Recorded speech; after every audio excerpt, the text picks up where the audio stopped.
नमस्कार विद्यार्थी मित्रांनो आणि त्यांचे सर्व पालकांनो.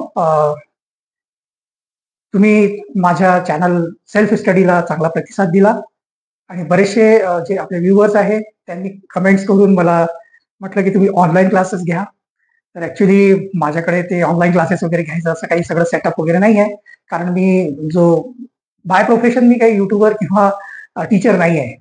ठीक आहे ना. तर मी सहजच आपल्या मुलीला मी शिकवत होतो आणि आपल्याला आपल्या कामातून वेळ काढून तिला शिकवणे तेवढं शक्य नव्हतं. त्यामुळे मग युट्यूबवर मी सर्च करत होतो की असे काहीतरी व्हिडिओ असावे ज्याच्यामध्ये नवनीत बुकचे सगळे क्वेश्चन सॉल्व्ह केलेले असावे. पण ते तसे मला काही व्हिडिओ मिळालेच नाही. मग माझ्या म्हणजे मी असा विचार केला की जसं मला त्रास होत आहे तसं इतर पालकांना इतर विद्यार्थ्यांना पण त्रास होत असेल की आपल्याला जे पाहिजे ते मिळत नाहीये.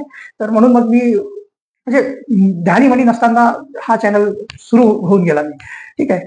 असं पण चालू केलंय आता. तर चांगला तुम्हा लोकांचा चांगला प्रतिसाद पण मिळतो आहे. ठीक आहे. बरेचसे लोकांनी कमेंट्स केले, व्हिडिओज लाईक केले. ठीक आहे ना. आणि भरपूर काही काही म्हणजे लोकांचे चांगले कमेंट्स आले आणि त्यांनी सगळंच काही अजून मला इंटेलिजन्सचे पण व्हिडिओ टाका, एथ स्टँडर्डचे पण व्हिडिओ टाका असं सगळं त्यांनी म्हटलं. पण हे सगळं आता शक्य नाही आहे. कारण आपल्याकडे वेळ फार कमी होता आणि त्याच्याकडे आपलं माझं काम सांभाळून परत हे व्हिडिओ तयार करणे जरासं अवघड आहे मला ते. पण तरी पण मी केलं त्याला कसं बसं आहे ना. आणि तुमच्या आग्रहावर मी एक आता लाईव्ह पण म्हणजे लाईव्ह तर नाही आहे व्हिडिओ ऍक्च्युली. म्हणजे मी तुमचा काय म्हणायला पाहिजे, मी आतापर्यंत जे आपले व्हिडिओज होते ते फेसलेस म्हणजे फेस नव्हतं त्याच्यामध्ये माझं. ठीक आहे. पण आता आपण हळूहळू माझा विचार चालू आहे की हा चॅनल जर इथपर्यंत आपण आणलाय याला. ठीक आहे ना. तर याच्या पुढे पण आता कंटिन्यू करूया. ठीक आहे. आता एक स्कॉलरशिप एक्झाम तर आता काय लगेच आहे आता 2 दिवसात.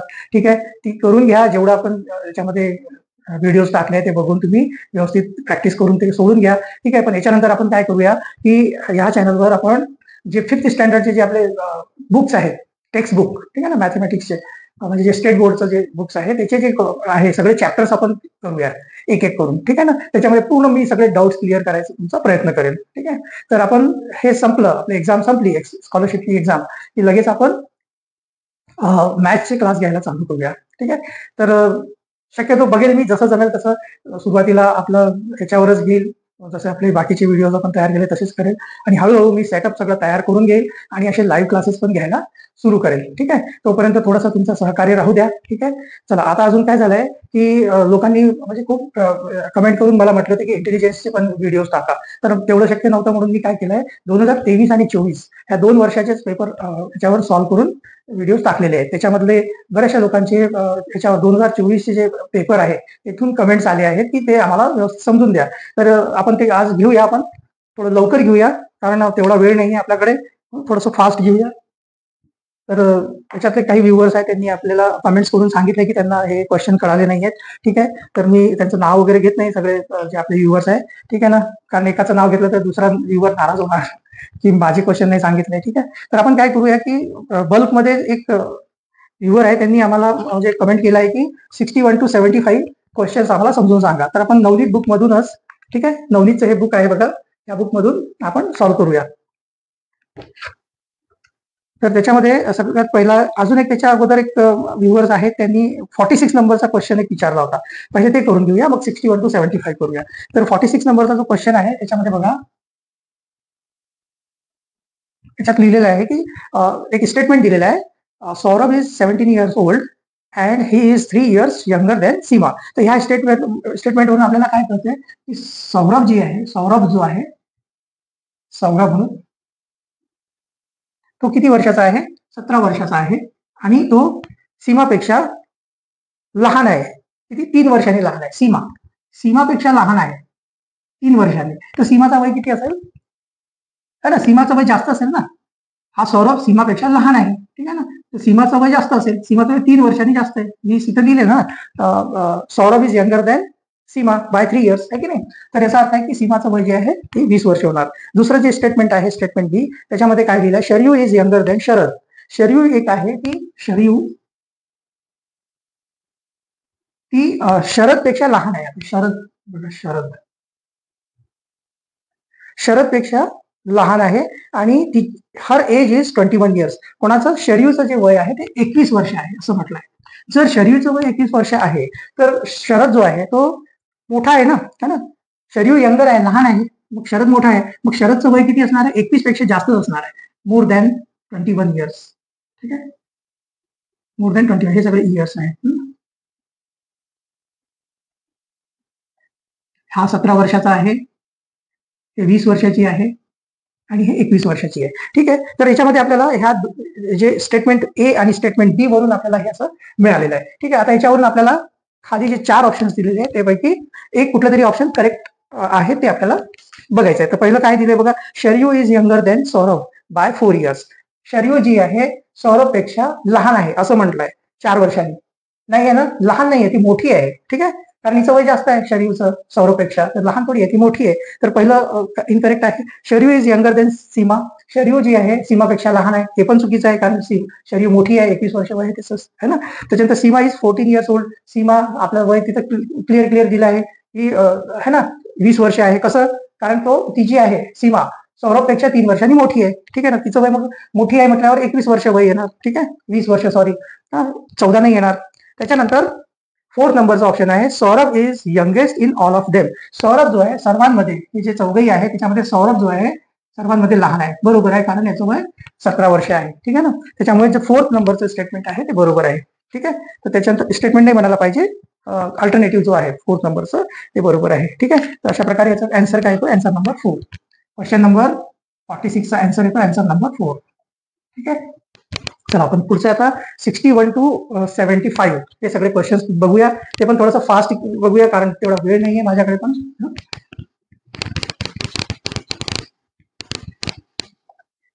चला क्वेश्चन नंबर 61 बघूया आता आपण. 61 to 65 जे क्वेश्चन्स आहेत त्याच्यामध्ये ऑड टर्म आपल्याला चूज करायचं आहे. 61 मध्ये बघा जो आहे क्वेश्चन नंबर 61, इथे हाऊस, प्लॅनेट, कॉटेज, होम असे 4 ऑप्शन दिलेले आहेत. त्याच्यामध्ये हाऊस, कॉटेज आणि होम हे माणसांच्या राहण्याची जागा आहे, घर आहे ते एक प्रकारचं. ठीक आहे ना, तर आणि जो दुसऱ्या नंबरचा ऑप्शन आहे प्लॅनेट. प्लॅनेट म्हणजे काय हो? सोलर सिस्टम मधलं एक प्लॅनेट आहे. ठीक आहे ना, तर त्याचा कम्पॅरिझन आपण घराशी करू शकत नाही, तर एकदम ऑड जो आहे तो प्लॅनेट आहे. त्याचा आन्सर जो आहे तो आन्सर नंबर 2 येतोय. ठीक आहे ना, प्लॅनेट. आपली पृथ्वी पण एक प्लॅनेट आहे, माहितीच असेल सर्वांना प्लॅनेट्स. ठीक आहे ना, सोलर सिस्टम मध्ये टोटल पहिले 9 होते, आता 8 प्लॅनेट्स आहेत. ठीक आहे ना, प्लुटोला काढून टाकलाय प्लॅनेटच्या लिस्ट मधून. चला नेक्स्ट आता बघा क्वेश्चन नंबर 62. त्याच्यामध्ये काय दिलेलं आहे? 4 नंबर्स दिलेले आहे, त्या 4 नंबर्स पैकी एक ऑड नंबर आहे. ठीक आहे ना, ती ऑड नंबर कुठली आहे याच्यात आता बघा, त्या 4ही नंबर ज्या आहे, पहिली आहे 54 है ना, दुसरी आहे 78, तिसरी आहे 66 आणि चौथी जी आहे ती आहे 36. तर इथे आपण नंबरला बघितल्या आपल्याला काय दिसतोय की ही जी नंबर आहे 36 ही एक स्क्वेअर नंबर आहे ना, 6 चा स्क्वेअर आहे हा, 6 चा स्क्वेअर 36 होतो. ठीक आहे ना, बाकीच्या नंबर्स आहे ह्या स्क्वेअर नंबर्स नाहीये. ठीक आहे ना, तर एक तर हे लॉजिक आहे याच्यामध्ये क्लिअर. तुम्ही हे जर आन्सर नंबर 4 लिहिला याचा तर तुमचं करेक्ट येणार, पण याच्यामध्ये बाकीचे पण ऑप्शन्स आहे. कसे बाकीचे काय लॉजिक आहे तर बघा, याच्यामध्ये 3 लॉजिक दिलेले आहे. तुम्ही पहिले हेच लिहिलं तरी बस होतंय, बाकीचं लिहायची गरज नाहीये. पण तरी आता आपल्या बुकमध्ये 3 आन्सर दिलेले आहेत त्याचे. पहिलं एक आन्सर याच्यामध्ये हे दिलेलं आहे की यांचं जे आहे, एक मिनिट बघूनच घेऊया. क्वेश्चन नंबर 62, हा 54 ला सोडून जे आहे, 54 ला सोडून बाकी जेवढेही नंबर्स आहे ते जे आहे 78, 66 आणि 36 ह्या 3 नंबर जे आहे ट्रायंग्युलर नंबर आहे. पहिलं हे आहे. ठीक आहे, आणि दुसरं एक आहे की यांचं जर टोटल केली आपण 5 आणि 4 चं टोटल केलं तर 9 येतो, 7 आणि 8 चं केलं तर 15 येतोय, 6 आणि 6 चं केलं तर 12 येतोय, आणि 3 आणि 6 चं ऍड केलं तर 9 येतोय. त्याच्यामध्ये हे जे नंबर आहे ना 12 नंबर म्हणजे 66 याचं जे ऍडिशन येतं ते इव्हन नंबर येते, म्हणून एक तिसऱ्या नंबरचं पण त्याचं आन्सर आहे. ठीक आहे, असे 3 आन्सर दिलेले आहेत त्याचे. ठीक आहे, पण तुम्ही कुठलेही एक त्याच्या 3 पैकी कुठलेही एक केलं तर तुमचं करेक्ट होणार आहे ते. चला नेक्स्ट बघा आता 63 नंबर. 63 मध्ये बघा 4 नंबर दिलेले आहेत, 192. मी आता नंबर नाही टाकत ना, 312, त्याच्यानंतर 732, त्याच्यानंतर 726. सेम असं जसं आपण याच्यामध्ये एक लॉजिक लावलं होतं ना ऍड करून, तसं याला पण ऍड करायचं आहे. तर 10 + 2 12 है ना, इथं 3 + 1 4 + 2 6, इथं 7 + 3 10 + 2 12. ठीक आहे, इथं 9 + 6 15. तर इथे बघा, इथे पण काय होतंय, ह्या सगळ्या इव्हन नंबर आहे, फक्त एक ही ऑड नंबर आहे. है ना शेवटची. तर याचा जो आन्सर आहे तो आन्सर 4 येतोय. Answer number 4. ठीक आहे. 7 to 6 ही ऑड नंबर आहे. यांचा सगळ्यांची जेवढे डिजिट आहे त्यांची जर टोटल केली तर ती टोटल जी आहे ती ऑड येते. त्याच्यामुळे ही ऑड वन आउट आहे. ठीक आहे. चला नेक्स्ट आहे 64. हे बघा व्हिडिओमध्ये मी व्यवस्थित समजून द्यायचा प्रयत्न केलेलाच आहे.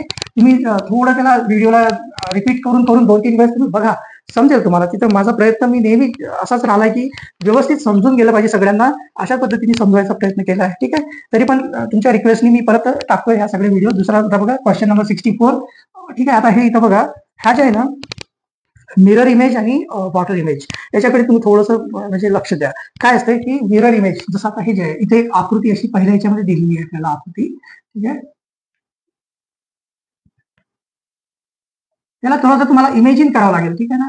इमेजिन केल्याशिवाय तुम्हाला जमणार नाही ते. त्याच्यात एक अशी आकृती दिलेली आहे. आता इथे बघा, मी तुम्हाला ह्या आकृतीवरून तुम्हाला व्यवस्थित समजून सांगतो मिरर इमेज काय आणि वॉटर इमेज काय. मिरर म्हणजे कसं, इथं आरसा एक असतो ना आपला आरसा. आरसा जर इथे ठेवला त्याची इमेज बघा, आरशामध्ये कधी पण हे जो भाग आहे ना इथे जवळ येणार याच्या. ठीक आहे ना. हा जो भाग आहे याच्या जवळ येणार. ठीक आहे. मिरर मध्ये काय होणार, हा जो पांढरा भाग आहे ना तो या बाजूला येणार, इथे येणार, आणि हा जो डार्क झालेला बाजू आहे ना तो इकडे येणार. अशी ही असते मिरर इमेज. ठीक आहे. ही आहे मिरर इमेज. आणि याची जर आपण वॉटर इमेज जर बघितली ना, वॉटर इमेज कशी असते बघा, हे जर इथला डार्क असेल, वॉटर इमेज म्हणजे असं राहणार. ठीक आहे ना. आणि जेव्हा मिरर इमेज दिला जातो तुम्हाला असं असं दिलेलं असणार इथं. ठीक आहे. आणि वॉटर इमेजला असं दिलेलं असणार आहे. आता वॉटर इमेज कशी असते, हा जो खालचा जो भाग असतो ना तो वरती येऊन जातो. ठीक आहे. आणि जो वरचा भाग असतो तो खाली येतो असा. ठीक आहे.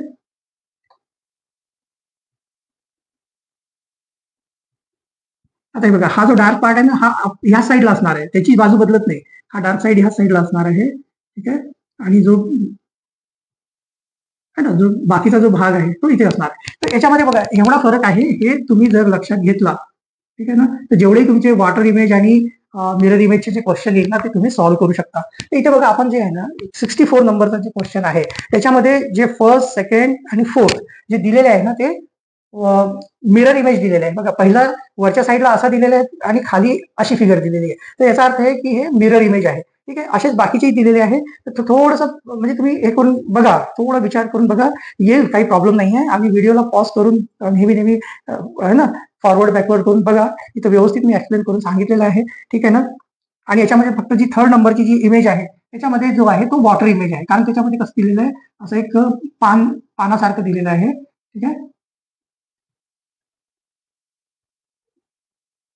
आता जर ही मिरर इमेज असती तर हे काय असं असं काहीतरी दिसलं असतं. ठीक आहे ना. पण ते असं नाही दिलेलं आहे. त्यांनी कसं दिलेलं आहे, ही जी बाजू आहे हे इथं दिलेली आहे. ठीक आहे. हे असं दिलेलं आहे. म्हणजे ही जी इमेज आहे इथे वॉटर आहे, हे वॉटर इमेज आहे. बाकीच्या सगळ्या ज्या आहे ते मिरर इमेज आहे. फक्त ही जी इमेज आहे ती वॉटर इमेज आहे. त्याच्यामुळे तिसरा नंबर जो आहे आन्सर नंबर 3 तो ऑड आहे. ठीक आहे ना. चला नेक्स्ट बघूया क्वेश्चन नंबर 65.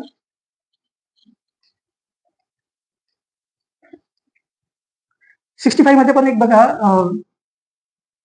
एक अशी आकृती दिलेली आहे.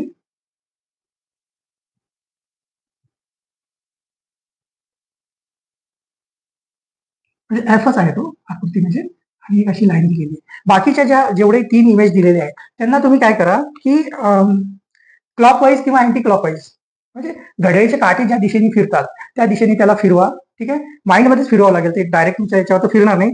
तरी पण तुम्ही असं बुकला फिरून बघू शकता. ठीक आहे ना. एफ एफ तयार करायचं, याच्यासारखं तयार करायचं. तर त्याच्यातून बघा, जर तुम्ही बुकला जर तुम्ही घड्याळीच्या दिशेने असं फिरवणार, ठीक आहे ना, ही अशी बुक आहे, ह्या घड्याळीच्या दिशेने जर असं फिरवलं ना तर हा एफ जो आहे तिसरा याच्यासारखा दिसतो. ठीक आहे. आता चौथा जो एफ आहे ना, त्याला तुम्ही घड्याळीच्या दिशेने उलट्या दिशेने फिरवा, काटे जे फिरतात तशा दिशेने, तर हा जो चौथा एफ आहे तो याच्यासारखा दिसतो. ठीक आहे. पण हा जो दुसऱ्या नंबरचा जो एफ आहे याला जर तुम्ही सरळ करायचा प्रयत्न केला, ठीक आहे, क्लॉकवाईज फिरवा, तर बघा हा उलटा येतोय असा. हा हा जे आहे ना दुसऱ्या नंबरची जी इमेज आहे ना ती तुम्हाला अशी उलटी दिसेल. ठीक आहे ना.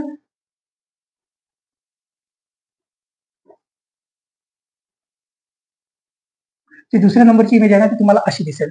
ठीक आहे. तुम्ही त्याला हे बघा असं बुक आहे ना, तुम्ही याला कसं पण फिरवा, असं फिरवा तरी तो उलटा दिसतो, किंवा असं फिरवलं तरी तो उलटा दिसतो. ठीक आहे ना. त्याच्यापेक्षा याच्या विरुद्ध आहे तो. त्याचा अर्थ काय की दुसऱ्या नंबरचा जो फिगर आहे ना तो तुमचा ऑड मॅन आउट आहे. तर याचा आन्सर जो असतो आन्सर आहे 2. आन्सर नंबर 2 येतो याचा. ठीक आहे. बाकीचे 3 आणि 4 याच्यासारखेच आहेत. ठीक आहे ना. फक्त त्याला क्लॉकवाईज किंवा अँटी क्लॉकवाईज फिरवायची गरज आहे. ठीक आहे. चला नेक्स्ट बघूया.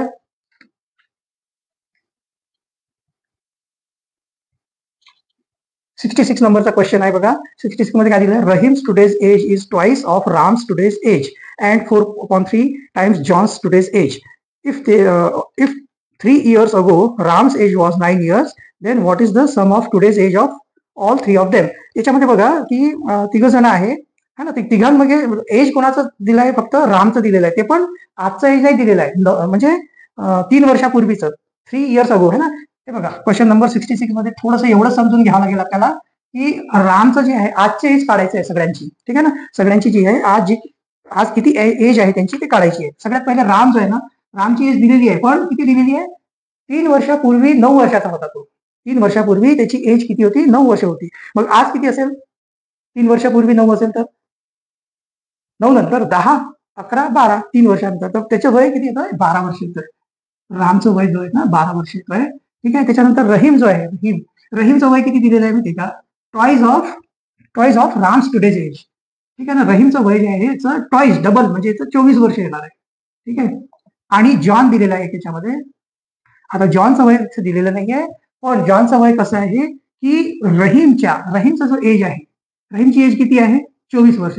याच्या एजचं 4/3 टाइम्स आहे. 4/3 टाइम्स आहे असं लिहिलेलं आहे. त्यामध्ये लिहिलं आहे ना की and 4/3 times John's today's age. जॉनची जी एज आहे, ठीक आहे ना, त्याच्या 4/3 टाइम्स रहीमचं एज आहे. ठीक आहे ना. सॉरी, आता जॉनचं एज जे आहे ना, जॉनचं एज आपल्याला माहिती नाही, तर जॉनचं एज आपण एक्स पकडावं लागेल आपल्याला. ठीक आहे. जॉनचं जे काही एज आहे त्याचं 4/3 केलं तर रहीमचं एज आहे. हे तुम्हाला व्यवस्थित एवढंच आपल्याला समजून घ्यायची गरज आहे. हे जर समजलं ना तर मग पुढचा क्वेश्चन येतो आपल्याला, नाहीतर मग इथंच अडकून राहणार. ठीक आहे. इथं बघा जॉनचं एज आपल्याला माहिती नाहीये, तर आपण एक्स समजून घ्यायचं है ना. त्याच्या एजच्या 4/3 टाइम्स रहीमचं एज आहे. रहीमचं एज किती आहे? 24 आहे. आता याला सॉल्व्ह करायचं. याला सॉल्व्ह केलं तर हे 3 इकडे जाणार. ठीक आहे. आणि हे 4 इकडे खाली येणार. म्हणजे एक्स इज इक्वल टू काय होणार? 24 into 3 डिवायडेड बाय 4. हे कळायला पाहिजे. हे बऱ्याचशा लोकांना इथं खूप अडचण येते की हे कसं आणायचं. ठीक आहे ना. इथं x into 4/3 is equal to 24 दिला असेल ना, तर कधी पण जो इकडचा जो इक्वलच्या साईड, हे इक्वल आहे ना, पहिले आपण 4/3 बघा इकडे होता लेफ्ट साईडला 4/3. आता तो राईट साईडला नेला आपण, तर तो 3/4 होणार. ठीक आहे ना. 24 आणि हे 3/4 होणार. तर आता इथं बघा 4 ने हे डिवाइड होते. 4 1 4 है ना, 4 6 24 है ना, आणि 6 into 3 इथं 18. म्हणजे जॉनचं एज किती येतोय? 18 इयर्स एज येतोय. ठीक आहे ना. हा पार्ट फक्त तुम्ही जरा समजून घ्या. मी व्हिडिओमध्ये पण समजवलेला आहे. त्याच्यामध्ये तुम्ही व्हिडिओ पॉज करून व्हिडिओला फॉरवर्ड बॅकवर्ड करून ते व्यवस्थित समजून घ्या. ते तुम्हाला येऊन जाईल. आता काय करायचं आपल्याला की यांची तिघांची जी एज आहे त्याची टोटल काढायची. हे सगळ्यांचं आजचं एज आलेलं आहे. ठीक आहे ना. त्यांची टोटल करायची आहे आपल्याला. बघा किती येते बघा, 2 + 4 6 + 8. एक मिनिट, कुठला आहे आपला? हा है ना. मराठीमध्ये बघू. 8 आणि 2 10 आणि 4 14 है ना. एक हातचा आलाय. 1 1 2 2 2 4 आणि 1 5. 54 इयर्स. सगळ्यांची जी एज आहे आजची त्याचं जे टोटल आहे ते 54 इयर्स येते. याचा आन्सर येते बघा, आन्सर नंबर 3. ठीक आहे. याचा आन्सर येतोय आन्सर नंबर 3. ठीक आहे. चला नेक्स्ट बघूया आता आपण. नेक्स्ट आहे की 67 नंबरचा क्वेश्चन आहे. In a certain code language, if tiger is called lion, lion is called as shekaru, shekaru is called as deer, है ना, deer is called as elephant, then who of the following is called as Maharashtra state animal. आता इथं बघा थोडंसं confusing आहे हे की महाराष्ट्राचं स्टेट एनिमल आपल्याला सांगायचं आहे. तर आता ज्यांना माहिती असेल त्यांना माहिती आहे की महाराष्ट्राचं जे स्टेट एनिमल आहे ते शेकारू आहे. ठीक आहे ना. तिथं आता आन्सर आहे ना, एखाद्याला काय वाटेल की याच्यातलं महाराष्ट्राचं जे स्टेट एनिमल आहे शेकारू आहे, तर तो 3rd नंबरचा ऑप्शन करेक्ट करून टाकेल, पण ते चुकून जाईल. 3rd नंबरचा ऑप्शन जरी असला शेकारू, तरी पण इथं काय म्हटलेलं आहे? शेकारू इज कॉल्ड एज डिअर. शेकारूला ह्या क्वेश्चन मध्ये शेकारू जो आहे त्याला डिअर म्हटलेला आहे. शेकारूला डिअर म्हटलेला आहे. तर जो महाराष्ट्राचा एनिमल जो आहे तो ऍक्च्युली शेकारूच आहे, पण त्याला रिप्लेस आपण कशाने करायचं आहे? डिअरने. तर त्याचा आन्सर जो येणार आहे ना, तो आन्सर येणार आन्सर नंबर 4. ठीक आहे. 3 नका लिहू. 3 लिहिलं तर चुकून जाईल. ओके. चला नेक्स्ट बघा. नेक्स्ट आहे याच्यामध्ये असं ट्रायंगल दिलेलं आहे आणि ट्रायंगलच्या आतमध्ये एक असं उलट ट्रायंगल दिलेलं आहे. ठीक आहे, तर जेव्हाही असं ट्रायंगल आलं तर हा जो आतमधला ट्रायंगल आहे ना, आतमधल्या ट्रायंगलनी टोटल 8 ट्रायंगल तयार होतात. सॉरी 4 ट्रायंगल तयार होतात. एक है ना, हे बघा 1, 2, 3, 4 ट्रायंगल तयार होतात. एक लक्षात ठेवायचं, ठीक आहे. ह्या ट्रायंगलमुळे 4 ट्रायंगल तयार होतात आणि बाहेरचं एक मोठावाला 5. ह्या फिगरमध्ये किती 5 ट्रायंगल आहे. त्याच्यानंतर याच्यात अजून काय केलं त्यांनी, एक ट्रायंगल अजून आतमध्ये अजून एक ट्रायंगल तयार केलं. त्याला कसं काउंट करायचं माहितीये का, हा जो ट्रायंगल आहे याचे 4 टोटल झाले 8. ठीक आहे, त्याच्यानंतर हे बाहेरचं 9. ठीक आहे, आणि त्यांनी इथून एक लाईन काढलेली आहे, हा झाला 10 आणि झाला 11. याचा जो आन्सर येतोय ना, क्वेश्चन नंबर 68 जो आहे याचा आन्सर जो येतोय 11 येतोय, आन्सर नंबर 2. ठीक आहे, कळालं का. हे बघा, ह्या ट्रायंगलमुळे 4 ट्रायंगल तयार झाले, ह्याच्यामुळे मधला सगळ्यात आतमधला जो लहान ट्रायंगल त्यांनी 4 झाले, टोटल झाले 8, बाहेरचा एक 9 आणि इथे एक लाईन काढली त्याच्यामुळे हे 10 आणि 11वा ट्रायंगल तयार झालाय.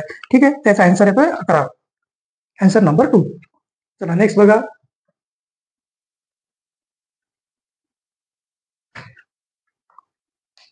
क्वेश्चन नंबर 69 आणि 69 टू 71 आपल्याला याच्यामध्ये जे एक नंबर सिरीज दिलेली आहे, ठीक आहे ना, त्याच्यातला पुढचा जो नंबर सिरीज नाही आहे त्याच्यामध्ये, हा म्हणजे याच्यामध्ये काय केलेलं आहे की एक सिक्वेन्स दिलेला आहे. Identify the sequence in the given terms or figures and select the correct alternative to replace the question mark. ठीक आहे ना, जसं आता पहिला जो 69 नंबरचा क्वेश्चन दिलेला आहे, इथे काय केलेलं आहे की असे नंबर दिलेले आहे 841, त्याच्यानंतर क्वेश्चन मार्क, त्याच्यानंतर 361, त्याच्यानंतर 289, त्याच्यानंतर 169, 121. तर हे जे फिगर्स दिलेले आहे ना, हे सगळे काय आहे माहितीये का, हे सगळे 11, हे बघा 11चा स्क्वेअर आहे, हा 13चा स्क्वेअर आहे, हा 17चा स्क्वेअर आहे, हा 19चा स्क्वेअर आहे. ठीक आहे, त्याच्यानंतर हा कितीचा आहे, 29चा स्क्वेअर आहे. ठीक आहे, तर इथे बघा हे काय दिसत आहेत आपल्याला, ह्या सगळ्या प्राईम नंबर्स आहे बघा, 11, 13, 17, 19, 29. ठीक आहे, तर इथे एक मिसिंग प्राईम नंबर कुठली आहे, 23rd. ठीक आहे ना, 23rdचा इथे काय येणार आहे, 23चा स्क्वेअर येणार आहे. ठीक आहे ना, तर तो जो आहे तो आहे 529. आन्सर येतोय आन्सर नंबर 4. ठीक आहे, 529. तर हे जे आहे नंबर्स, आपल्याला तुम्हाला नंबर्स बघितल्या ते कळायला पाहिजे की ते नंबर्स कुठले आहे. ठीक आहे ना, तर ते असे नंबर सिरीजचे क्वेश्चन आपल्याला सॉल्व्ह करता येतील. ठीक आहे ना, त्याचा आन्सर येतोय बघा त्याच्यामध्ये, है ना, जेवढे नंबर आहे डिसेंडिंग ऑर्डरमध्ये, है ना, डिसेंडिंग ऑर्डरमध्ये प्राईम नंबर्स आहेत, पाहिजे 29, 30, 23, 19, 17, है ना, 13, 11. ठीक आहे, यांचे स्क्वेअर आहेत ते सगळ्या नंबर्स. चला नेक्स्ट आहे क्वेश्चन नंबर 70. त्याच्यामध्ये पण बघा कसं दिलेलं आहे. 70 मध्ये नंबर सिरीज दिलेली आहे 91, 82, 74, 67, त्यानंतर क्वेश्चन मार्क, नंतर 55. थोडं छोटं लिहावं लागेल. 91, 82, त्याच्यानंतर 74, 67, इथे क्वेश्चन मार्क आहे 55, 50 आणि 45, 50 आणि मग परत 45. इथे बघा इथे काय केलेलं आहे, काही नाही आहे ह्यामध्ये. 91 मध्ये काय केलं आहे, 9 मायनस केलंय. ठीक आहे ना, इथे 9 मायनस केलंय, ही जी पहिली डिजिट आहे ना 9, हे मायनस केलंय, तर याच्यातून 82 आलंय. हे 82 मधून जे आहे 8 मायनस केलेलं आहे. ठीक आहे, 82 मायनस 8 केलं तर 74 येत आहे. 74 मधून 7 मायनस केलेलं आहे तर 67 येत आहे. आता परत इथून 67 मधून -6 करायचं. 67 मायनस 6 केलं तर किती येते, 61. ठीक आहे ना, त्याच्यानंतर 61 मधून 6 मायनस करावा लागेल. पहिला जो नंबर आहे ना, हे जे नंबर दिलेले आहे 91, त्याच्यातला जो पहिला डिजिट आहे, ठीक आहे ना, त्या डिजिटला मायनस करत गेले. ठीक आहे, इथं 61 मधून 6 मायनस केलं तर किती येणार, 55 येणार. 55 मधून आता पहिला डिजिट कुठला आहे, 5 आहे, तर 5 मायनस केलं तर हा 50 येणार आहे. ठीक आहे, 5 मायनस केलं तर 50 येणार आहे. पुन्हा इथं 5 आहे. ठीक आहे, या 50 मधून 5 मायनस करावं लागेल. ठीक आहे, पहिले डिजिट, हे सगळे पहिले डिजिट इथले मायनस केलेले आहेत. ठीक आहे ना, त्याच्यातून 50 मधून -5 केले तर 45. तर इथे जो आन्सर येतोय तो 61 येतोय. ठीक आहे ना, त्याचा आन्सर आहे बघा आन्सर नंबर 1. ठीक आहे, हे बघा मी थोडस घाईघाईत घेतोय आणि मी तुम्हाला सांगतोय की मी पहिल्यांदा कॅमेरा फेस करतोय, तर थोड्याशा चुका होतीलच, थोडंसं सांभाळून घ्या. ठीक आहे, मला अजून, मी तुम्हाला जसं सांगितलं की बाय प्रोफेशन मी टीचर नाही आहे. ठीक आहे ना, मला टीचिंगचा काही तेवढा अनुभव नाही आहे. मी घरी आपल्या मुलीचा अभ्यास घेत असतो. ठीक आहे, मग काही अभ्यास घेता घेता हे माझ्या डोक्यात आलं युट्यूब चॅनल चालू करायचं. ठीक आहे, त्यामुळे मी चालू केलं आहे आणि त्याचा म्हणजे त्याचा तुम्ही प्रतिसाद खूप छान दिलेला आहे. तर माझी आता अशी इच्छा आहे की याला आता कंटिन्यू करूया आणि मॅथ्स शिकवायचा मी प्रयत्न करणार आहे सर्वांना. मॅथ्समध्ये सगळे परफेक्ट झाले पाहिजे. मॅथ्सची मनातून भीती काढायचं माझा प्रयत्न राहणार आहे. ठीक आहे, त्यासाठी आपण आता मॅथ्सचे क्लासेस सुरू करूया आपण आता. ठीक आहे, पुढचे जे व्हिडिओ येतील ते आपले टेक्स्ट बुक मधले येतील, ज्याच्यामध्ये मॅथ्स सॉल्व्ह करून मी सांगणार आहे. ठीक आहे, आता 71 नंबरचा क्वेश्चन बघा. इथे बघा, हे जे फिगर दिलेली आहे ना, हे तुम्ही आता इथे बघा, एक लक्षात ठेवा, जेव्हाही अशा फिगर येतात ना, त्याच्यामध्ये क्लॉकवाईज अँटी क्लॉकवाईज शक्यतो है ना, त्या ज्या फिगर्स असतात. आता जसं याच्यामध्ये जो आहे एक असा स्क्वेअर दिलेला आहे, त्याच्या आतमध्ये हे अशी एक ओपन इमेज दिलेली आहे. ठीक आहे, त्याच्यानंतर एक ॲरो दिलेला आहे असा, आणि एक इथे डॉट असा डॉट दिलेला आहे. आता फक्त तुम्ही काय करायचंय, ह्याला बघा की याच्या पुढची जी आकृती आहे, याच्या पुढची जी आकृती आहे ती काय होते की हा जो ॲरो असा आहे ना, तो असा झालाय. म्हणजे काय झालाय, तुमचे घड्याळीचे काटे असे जे फिरतात ना, ते घड्याळीच्या दिशेने तो फिरलाय. ठीक आहे ना, पहिले असा झाला पहिल्या आकृतीमध्ये, परत दुसऱ्या आकृतीमध्ये असा झालाय.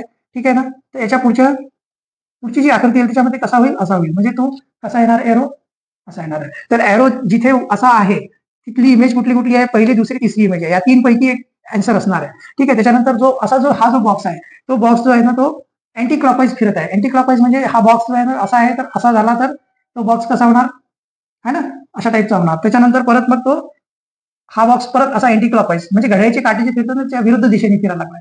ठीक आहे ना, पहिले असा होता, असा झालाय, मग असा झालाय. ठीक आहे, आता पुढच्या इमेजमध्ये तो असा होईल. म्हणजे इथं काय येणार, तुमचं आतमध्ये एक इमेज अशी येणार. ठीक आहे ना, त्याच्यानंतर अजून काय होतंय बघा, की इथे जो डॉट आहे, हा डॉट सुद्धा अँटी क्लॉकवाईज, इथून जो आहे तो इथे गेला, इथून तो इथे आला, पुढच्या इमेजमध्ये तो इथे येईल, तर इथे तुमचा डॉट येईल. ठीक आहे, तर अशी इमेज कुठे आहे बघा, हीच इमेज तुमची अँसर आहे. ठीक आहे ना, तर हे बघा, ही अँसर येते याचा 3rd नंबरचा. ठीक आहे ना, 3rd नंबरचा अँसर येतो याचा. बस तुम्हाला काही नाही, याच्यातल्या जेवढे इमेज असतात ना, ते फक्त तुम्ही एक एक इमेज बघून घ्या की ते कशी मूव्ह करत आहे. क्लॉकवाईज आहे, अँटी क्लॉकवाईज आहे, तर काही काही इमेज जे आहे ना, फिरतात, पण काही पर्टिक्युलर अँगलनी फिरतात. ठीक आहे ना, तेवढं जरी केलं ना, तर हे अशा टाईपचे क्वेश्चन तुम्हाला इझिली येऊन जातील. ठीक आहे, चला पटकन आता बघूया 72.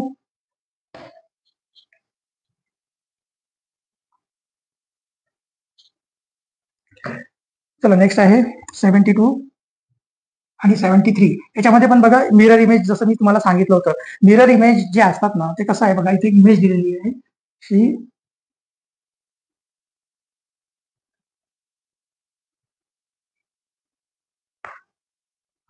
इमेज काढता नाही यायला लागला मला.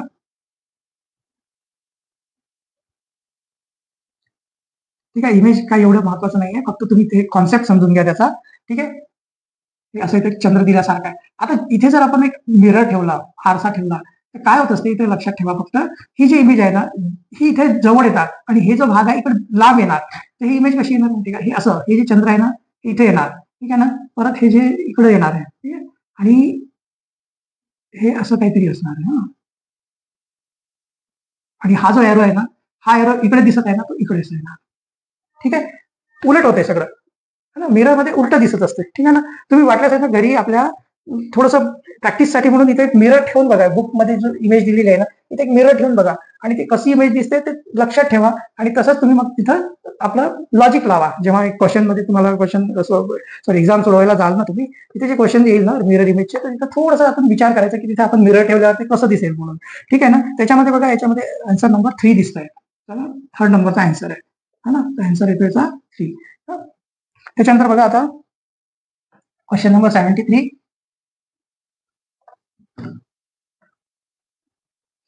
73 मध्ये पण बघा, हे बघा 7, 6, 9. इथे जर आपण असा आरसा ठेवला तर काय होणार, हे जे 9 आहे ना, ही तेच जवळ इथे येणार, पण तो कसा असणार, असा उलटा दिसणार आहे. ठीक आहे, त्याच्यानंतर याच्यानंतर 6 येणार. आता 6 असा आहे ना, पण तो असा उलटा दिसणार आहे. ठीक आहे, त्याच्यानंतर 7, लास्टला 7 येणार आहे, पण तो कसा असा उलटा दिसणार आहे. तर अशी कुठली इमेज आहे, अशी इमेज बघा 4th नंबरची इमेज आहे. त्याचा आन्सर कुठला येतोय, आन्सर नंबर 4. ठीक आहे ना, हे इमेजिन करणं तुम्हाला महत्वाचं आहे की इथे आरसा जर मध्ये ठेवून दिला याच्या, ही इमेज, हे जे 9 आहे तो कसा दिसेल, 6 कसा दिसेल, 7 कसा दिसेल, एवढं जर तुम्हाला करता आलं तर तुम्ही हे सगळे क्वेश्चन इझिली सॉल्व्ह करू शकता. ठीक आहे, त्याच्यानंतर बघा आता 74 आणि 75, हे 2 असे क्वेश्चन असतात, यांना इमोशनल इंटेलिजन्स म्हणतो आपण. ही एखादी गोष्ट आहे ना, आपण जे म्हणतो ना, माणुसकी एक असते बघा. समजा आपल्याला कोणी काहीतरी आहे तो प्रॉब्लेम मध्ये दिसत आहे, तर आपण त्याला कसं त्या प्रॉब्लेम मध्ये सोडून जातो का? नाही, आपण काही ना काही त्याची जेवढी आपल्याकडून होईल तेवढी आपण मदत करतो. तर इथे तशाच प्रकारचा एक क्वेश्चन आहे बघा. If your friend misbehave, sorry हा नाही आहे, हा वेगळा आहे. If your friend misbehave in front of everyone, then what will you do? तुमचा एक मित्र आहे, तो सगळ्यांसमोर तुमच्याशी व्यवस्थित वागत नाहीये, है ना, गैरव्यवहार करतोय तुमच्यासोबत, तर तुम्ही काय करणार? पहिला ऑप्शन दिला आहे की I will beat him there itself, मी तिथल्या तिथंच त्याला मारणार, हाणणार त्याला का? तर तसं नसते. त्याच्यानंतर बघा, I will break up the friendship, मी त्याच्याशी मित्रताच तोडून देणार नाही, ते पण नाहीये. I will dishonour him against friends, मी त्याची बदनामी करणार सगळ्या मुलांमध्ये, ठीक आहे ना, पण हे पण बरोबर नाहीये. चौथ्या नंबरचा ऑप्शन बरोबर आहे की I will explain him properly about why he should not misbehave, मी त्याला व्यवस्थित समजून सांगणार की त्यांनी असं मिसबिहेव नाही करायला पाहिजे, ठीक आहे ना. तर हे चौथ्या नंबरचं ऑप्शन बरोबर आहे ह्याच्यातलं, ठीक आहे. त्याच्यानंतर बघा, 75 नंबर मध्ये काय दिलेलं आहे? The school gives you responsibility of the section where you have not work, ठीक आहे ना, never work, then what will you do? एखादं काम तुम्हाला सोपवलं आहे, जे काम तुम्ही कधी केलंच नाही, मग तुम्ही काय करणार? की मी म्हणजे ते काम मला बदलून पाहिजे, ते काम कधी केलं नाही, मला माहिती नाही, ते बदलून द्या, असं म्हणणार का? नाही, असं नाही म्हणायचं असते, ठीक आहे ना. किंवा ते काम करायला काहीतरी, ठीक आहे ना, if my work is not change then I misinterpret their behaviour, ठीक आहे ना. म्हणजे मला जर काम बदलून नाही दिलं, तर मी म्हणजे जे काही शाळेने काम दिले ना, मी त्यांच्याबद्दल काहीतरी व्यवस्थित व्यवहार नाही ठेवणार, ठीक आहे ना. I will accept the responsibility without understanding the work, किंवा मी ते काम घेऊन घेणार न समजता, बघू जे काही होईल ते करू, असं नाही. जर आपल्याला एखादं काम दिलं आणि आपल्याला ते कळत नाही, तर आपण पहिले त्या कामाला व्यवस्थित समजून घेणार आणि त्याला पूर्ण करण्याचा प्रयत्न करणार. तर त्याचे सेकंड नंबरचं जे ऑप्शन आहे ना, ते करेक्ट ऑप्शन आहे, ठीक आहे. तर हे थोडंसं म्हणजे तुम्ही जे इमोशनल इंटेलिजन्स असते ना, त्याच्यातलं चांगल्यात चांगलं पर्याय निवडून तुम्ही त्याच्यातला आन्सर घ्या. जसं की तुम्ही आता शाळेला चालले, एखादं छोटंसं कुत्र्याचं पिल्लू आहे, त्याला तो रस्त्यात आहे, कुठेतरी अडकला आहे, तर त्याला आपण काय करू शकतो, की त्याला तात्पुरतं काढून त्याला साईडला ठेवू शकतो आपण, आहे ना. त्याच्यामध्ये मी अशा टाईपचे क्वेश्चन्स बघितले आहेत, दुसरे जे क्वेश्चन्स आहेत, म्हणजे त्याच्यात असे आन्सर दिले असते की मी याला सांगणार, त्याला सांगणार, किंवा त्याला दुर्लक्ष करून चाललं जाणार, तसं नसते. आपल्याला त्रासात आहे, कोणीतरी त्रासात आहे, त्याला आपल्याला त्याची मदत करायला पाहिजे, असं त्याच्यात आन्सर लिहायला पाहिजे आपल्याला. तर ठीक आहे, आज आपण आता हे व्हिडिओ इथे संपूया, कारण आता खरं तर माझी पण इच्छा होती अशी की सगळ्यांना, म्हणजे त्यांचे सगळ्यांचे कमेंट्स बघून मला पण असं वाटत होतं की खरंच यार सगळ्यांना गरज आहे, पण आता आपल्याकडे वेळ नाही आहे, आपण आता सगळं काही करू शकत नाही. तर जेवढं आपण आपल्या चॅनलवर जे काही मॅथमॅटिक्सचे व्हिडिओ आहे त्याची प्रॅक्टिस करून तुम्ही सध्या आता एक्झाम फेस करा, ठीक आहे.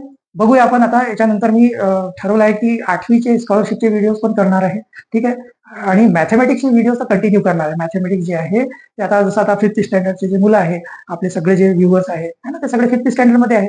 आता त्यांचं काय, स्कॉलरशिप एक्झाम संपली म्हणजे आपलं काही संपलं नाही, आहे की नाही. मॅथमॅटिक्स सेकंड सेमेस्टर आहेच आपल्याला, तर आपण आता काय करू, सेकंड सेमेस्टर जे आहे त्याचे व्हिडिओ अपलोड करायला चालू करू. तर जसा प्रतिसाद तुम्ही ह्याला दिलाय स्कॉलरशिपला, त्याच्यापेक्षा चांगला प्रतिसाद तुम्ही त्याला द्याल अशी मी अपेक्षा करतो, ठीक आहे. तर आपण भेटूया आता, नंतर एक्झाम झाल्यानंतरच भेटूया आपण, ठीक आहे. आता छान तुम्ही तयारी करा, जे व्हिडिओज आहे बघून तुम्ही चांगली प्रॅक्टिस करा त्याची, ठीक आहे. आणि सर्वांना एक्झामसाठी बेस्ट ऑफ लक आणि बेस्ट विशेस, ठीक आहे. धन्यवाद.